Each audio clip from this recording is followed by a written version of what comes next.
We are expecting guests later this afternoon, so I just made a little fun project and engraved a bottle of wine to welcome them. If you want to learn how to do this, stick around and watch this video. For this project you will need a bottle of wine. I just removed the labels and I cleaned the bottle afterwards and polished it. I'll be using my LaserPecker LP2, which is a 5-watt diode laser. If you are using a diode laser to engrave on glass, you need to seal it first. I'll be using tempera paint, black tempera paint, but you can use other colors, and a foam brush to apply it with. The optimal would be to apply it with a airbrush or a spray gun or something like that to secure an even coat. I will, as said, just use a foam brush because this is just a for fun gift. But if you are going to make this more beautiful, you should definitely use something to get a more even result. Because this will, with guarantee, have strides in it when I'm done engraving. While my bottle is drying or my paint is drying, I will just adjust my LaserPecker LP2. I will have it plugged to the stand in order to be able to raise it. But once it is raised and has the right distance, I'll remove my cable from the stand and add it to my roller instead. I will be using Canva to design my little label, so I'll just make a custom size or Canva of 10 by 10 centimeters. Here I will type in the text I want for my label, and I have a big collection of fonts, so I'll just choose different fonts until I'm satisfied with my design. I am using the free version of Canva for this one, but I actually have a paid version as well. But for this one, it's only the free version, so this you can definitely make on your own as well.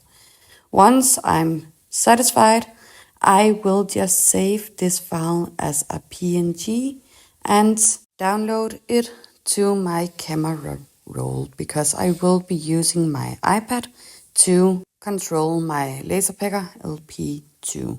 Before engraving, I will add these white rubber bands to my bottle. This is to secure that it will not fall off my rotary while I am engraving.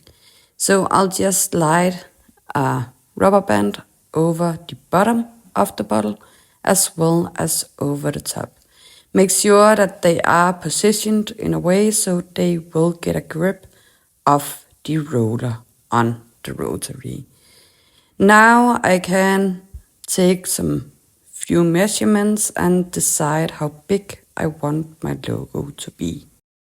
I'll connect my LaserPecker LP2 to my LaserPecker design space. Once it's connected, I'll go to Album and I will pick my PNG that I downloaded. I want to crop it so it doesn't engrave or take the white into consideration. So I'll just crop it as close to the actual text as possible. I'll rotate this PNG 90 degrees. Make sure that you are engraving in the correct direction because it doesn't always make sense on the LaserPecker. But do a little testing and figure out where it will engrave. I'll go to my settings and I'll of course turn on the versatile electric roller. I'll be using slab mode, and now I can just type in the measurements that I want my logo to be and hit preview. While I am in preview, I will move this around until it is positioned where I want it to be. I know that my laser will engrave kind of backwards, so I want my laser to start over here, and then I will go in and adjust the settings. I am using a resolution of 1.3K, and once this is transmitted, I will go in and change the settings.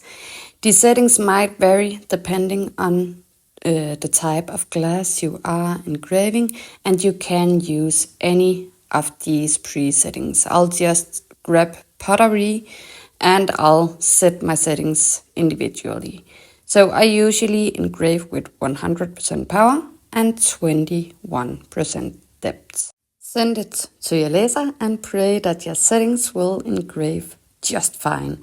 If not, you will have to adjust your settings just a little bit because, as said, they do vary.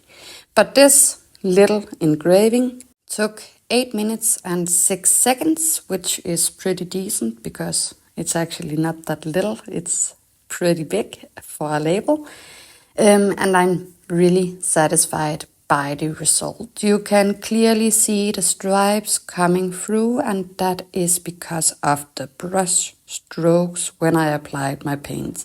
So if you want an even engraving, you will have to use something that will cover the bottle more evenly. I actually just tested a little sprayer from, it was an empty bottle of hairspray, and it worked like a charm. But here is the finished result, and I think it turned out pretty decent. Now all you have to do is take it to your wash and just rinse off the paint. It is really easy to rinse off, and you could use a magic eraser sponge if you wanted to go even faster. I have dropped a link below on the paint, the sponges and everything else that I've used in the description. This is a new brand of wine bottle that I'm not used to engrave, but my settings actually turned out pretty okay on this one.